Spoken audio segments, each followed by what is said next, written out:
Hi y'all, this is So Blessed. Welcome to the Blessed Place. How y'all doing? I hope y'all had a wonderful, blessed weekend. I know I sure did. We concluded our first annual women's conference at our church, and it was truly a blessed occasion. Yesterday, on Saturday, we had seminars and workshops. And we had seminars on finance, we had one on self-esteem, and we had one on communication. And the one on communication, the facilitator used a verse. She talked about various forms of communication, and she used a verse that just really struck me. And it was Proverbs 18:21 that said, "Death and life are in the power of the tongue."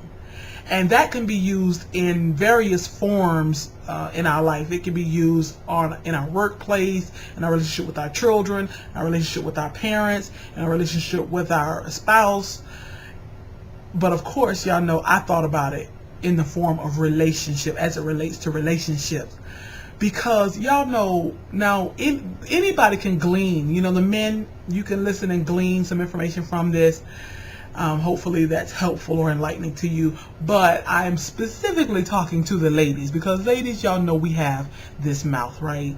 Maybe not everybody out there, but I think of the majority of the women I know, we have this mouth on us. Okay, maybe not y'all. Let me speak to myself. Let me preach to the choir. Deidre got a mouth on her and feels that she needs to share her opinion with her husband on everything. No matter how hard I try to hold back, it just seems like, I gotta say it. But listening to that seminar on communication and applying it to relationship really, really helped me, because that verse is so profound, where it says, death and life are in the power of the tongue. And the way I see that in relation to relationship, we can kill our relationship with our tongue, ladies, or we can give life to our relationship with our tongue. We have that power just right here. We have that power right there. And we can choose. We can choose death or life in our relationship. We can choose to give life to our men, or we can choose to kill our men just with our tongue. Women, we know that, believe it or not, what we say weighs a lot on a man. If a man really, really, really cares for you, then what we say and how we feel and how we think about them really weighs a lot with them. Therefore, ladies, we have to be careful how we use our tongue, because we could give death to our relationship or we can give life to our relationship.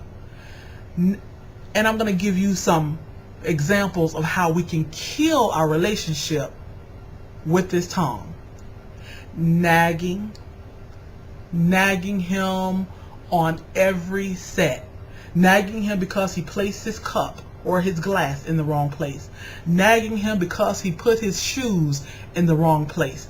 Nagging him because he didn't purchase the exact thing that you told him to purchase from the store.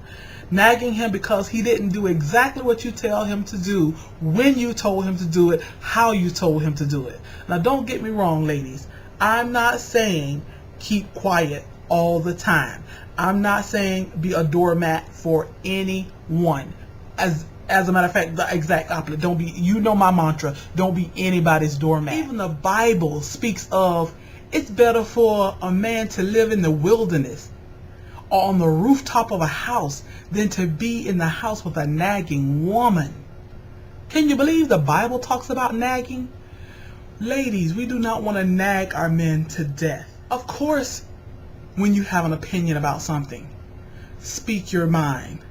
But we do not, even if you have an opinion about everything, because I tell my husband, I can't help if I got an opinion about everything, but I can learn to keep it zipped. I don't have to express or share my opinion about everything, Now, y'all, I'm speaking to myself, right? I'm talking to myself, and hopefully I'm talking to somebody else out there. But y'all, I have not apprehended. I am still pressing toward the mark because it is hard for me to hold back my opinion. But I don't want my husband to rather be on the rooftop or be out in the wilderness than to be with me. Another way we can bring death to our relationship is by always criticizing our husbands. Everything he says is wrong.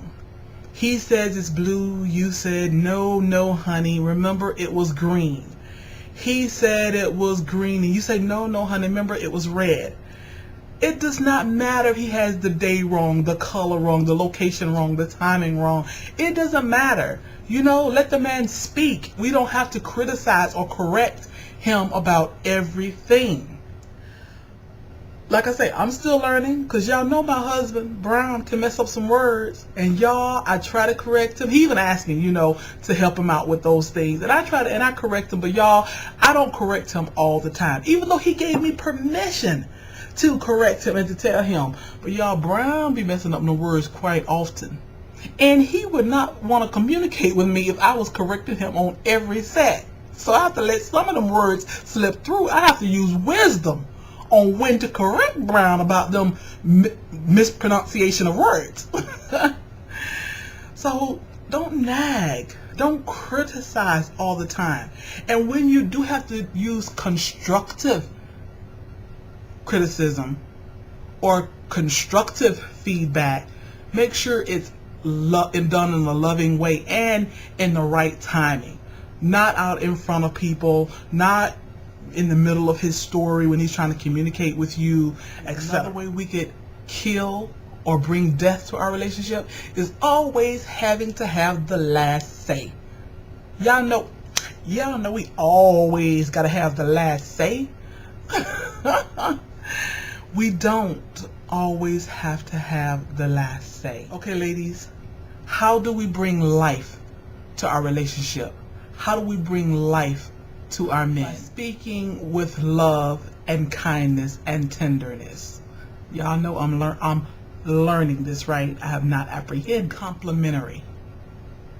When he does something kind for you, thanking him, being appreciative, showing your appreciation, conveying your appreciation in words.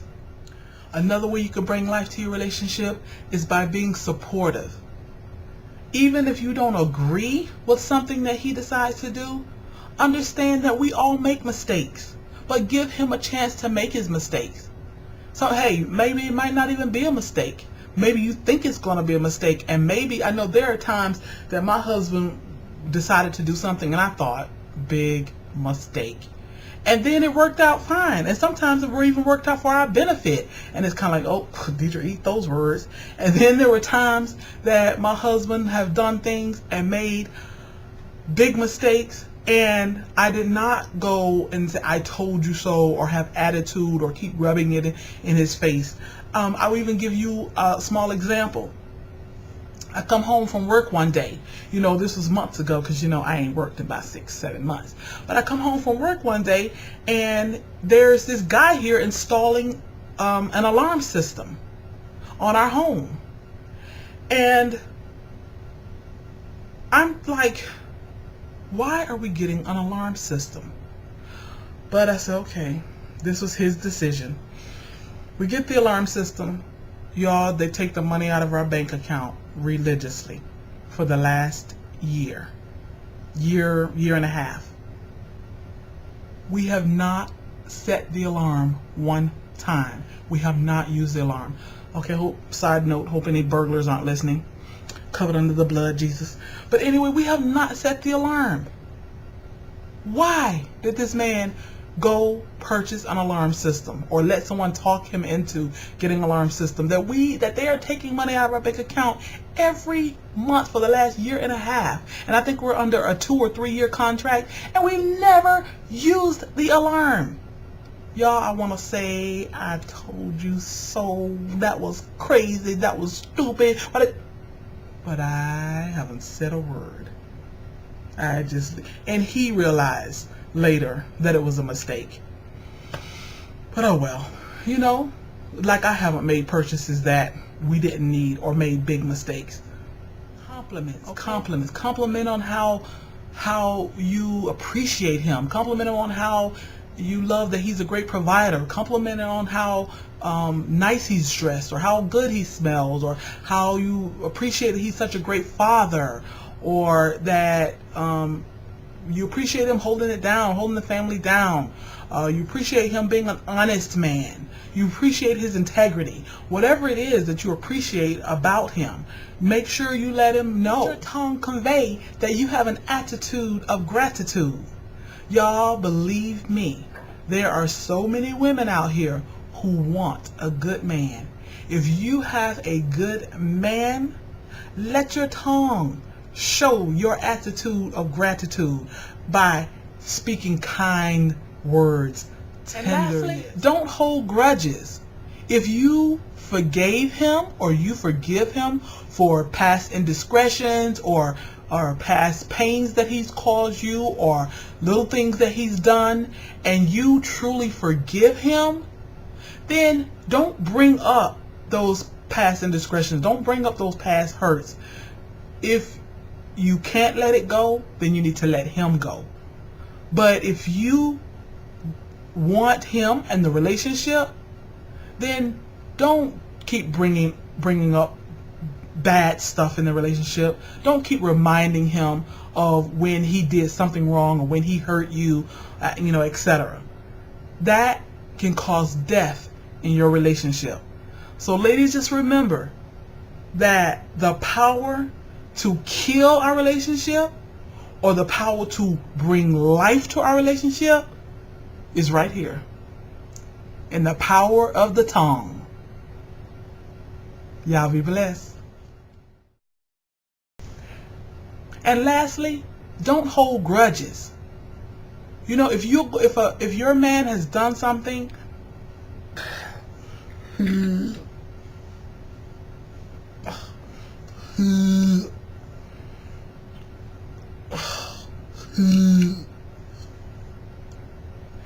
lastly, don't